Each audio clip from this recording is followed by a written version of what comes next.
Pemurtatan merajalela, terutama di suku Aceh, Padang, Sunda, Betawi, dan Arab.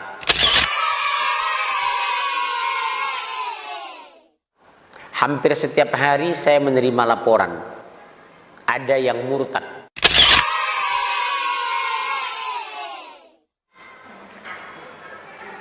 Di Jakarta Timur, enak dia mengatakan, maaf ya ma, saya sudah Kristen.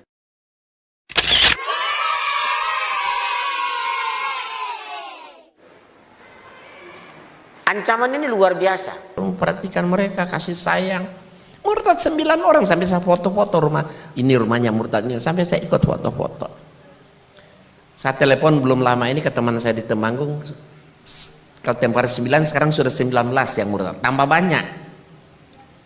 Jadi setiap minggu mereka bawa mobil ke bawah kaki Gunung Temanggung, ambil orang-orang yang sudah mereka murtadkan, dibawa ke kota Temanggung, ibadah di gereja, habis ibadah di gereja bawa pulang, diantar pulang lagi setiap minggu. Coba, itu karena kemiskinan. Kita selalu bicara fikih dan syariat, bukan bicara akidah atau tauhid. Dari mana kita mulai? Dan kenapa mereka begitu getol memurtadkan Islam? Indonesia sekarang pertumbuhan gereja tertinggi di dunia, 380% per tahun.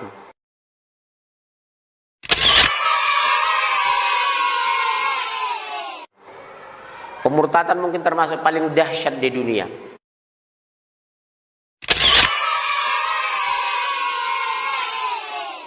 Subhanallah. Strategi ini berhasil mereka membangun, menghancurkan pola pikir. Umat Islam lupa dan lalai. Umat Islam lengah. Dulu umat Islam 99%, sekarang tinggal lebih kurang 80% umat Islam.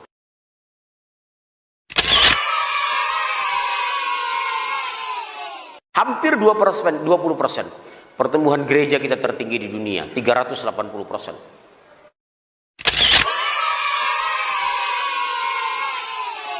Kenapa, Bu? Pondasi akidah lemah yang disampaikan hanya syariah atau fikih, langsung di brainwash, cuci otak. Lihat anak-anak kita. Lebih kurang 22 tahun yang lalu saya masuk Jakarta. Saya bangga lihat orang Betawi. Ba'da maghrib tidak pulang dari musola, dari surau, dari masjid, membaca Al-Quran sampai Isya. Sekarang selamat tinggal.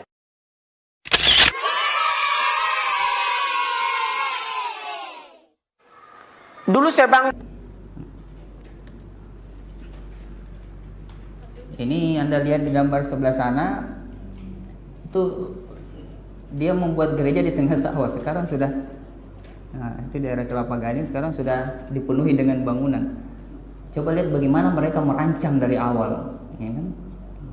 Jadi di sini juga Belanda kan dari dulu sudah mengambil tempat-tempat strategis itu, seperti di katedral sana di Karebosi, ya, di Raja Wali dan seterusnya.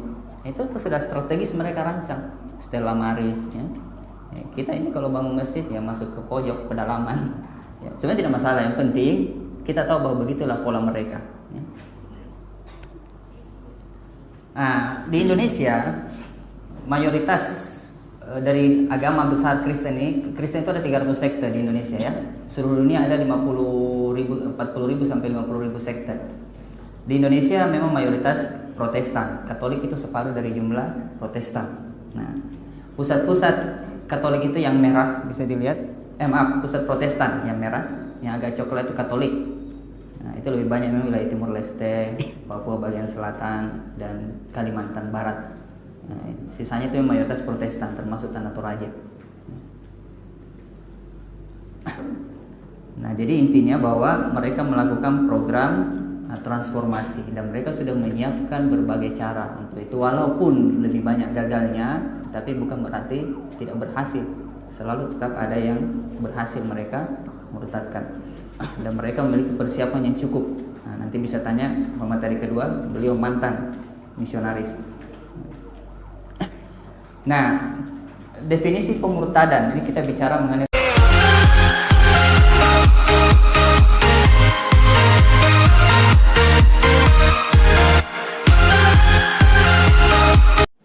yang terjadi di USA ini. Lebih getol mereka berdakwah mengajak orang Islam masuk Kristen. Makanya pemurtadan atau kristenisasi di Indonesia itu sangat marak sekali. Tahu nggak Bapak Ibu, pemurtadan di dunia ini ya, paling berhasil di Indonesia loh. Yang mayoritas Muslim, tiap tahun itu lebih 1 juta orang Islam masuk Kristen.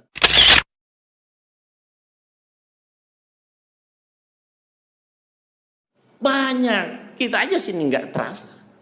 Tapi coba datang ke Jawa Tengah, Salatiga di mana, Cirebon di mana, sampai Jawa Barat, banyak sekali. Saya pernah dakwah di pedalaman Salatiga. Kenapa? Karena rupanya di kampung-kampung yang dulu 190% Muslim, sekarang jadi 75% Kristen. Hampir semua pada masuk Kristen. Habis saya turun dakwah, datang orang, Pak, di kampung saya tinggal saya sendiri ya Islam. Semua masuk Kristen. Ada yang ngaku tinggal 4, tinggal 7 kakak. Ya. Banyak sekali. Di Gunung Merapi, Merbabu itu 160 kakak umat Islam. 146 mereka murtadkan. Dengan 14 kakak. Luar biasa sekali pemurtadan ini. Jadi secara kuantitas jumlah lebih banyak orang Kristen memurtadkan orang Islam. Karena Kristen itu banyak. Orang Islam saya tanya, orang Islam kalau murtad kira-kira masuk agama apa? 99,sekian% pasti masuk Kristen. Iya kan? Hampir tidak pernah kita dengar ada orang Islam murtad masuk Yahudi, Buddha, Hindu, Konfutse. Kalau Anda bisa masuk Islam ya kalau dipikir-pikir lebih ribet kok. Lebih repot kita masuk Islam. Sehari berapa kali sholat? 5. Kalau seminggu 5 kali 7 kan? 35 kali loh kita sholat seminggu. Itu baru sholat wajib, belum sholat 35 kali. Kristen seminggu berapa kali? Cuma sekali doang, ya kan? Kalau sama-sama selamat, ngapain kerjaan 35 kalau ada satu juga selamat? Ibadah seminggu cuma sekali. Yang kedua, cukup percaya aja Yesus itu Tuhan, katanya mereka. Dijamin pasti masuk surga, pasti kata. Kalau Islam apa-apa serba insya Allah kata mereka kan.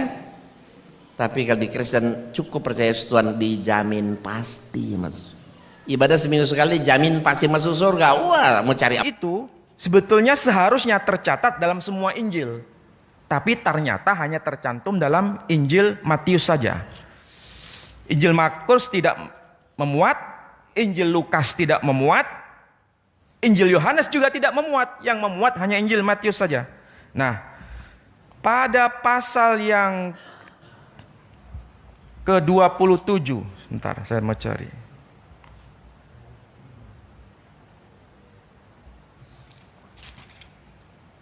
Nah, di sini ada pernyataan begini. Keesokan harinya, yaitu sesudah hari persiapan, datanglah imam-imam kepala dan orang-orang Farisi bersama-sama menghadap Pilatus.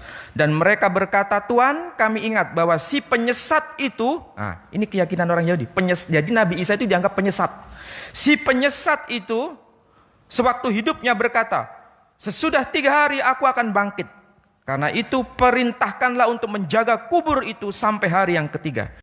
Kalau tidak, murid-muridnya mungkin datang untuk mencuri dia, lalu mengatakan kepada rakyat, ia telah bangkit dari antara orang mati, sehingga penyesatan yang terakhir akan lebih buruk akibatnya daripada yang pertama.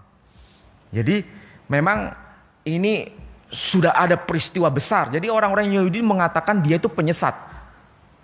Dan di situ ada peristiwa yang namanya kebangkitan menurut keyakinan Kristiani.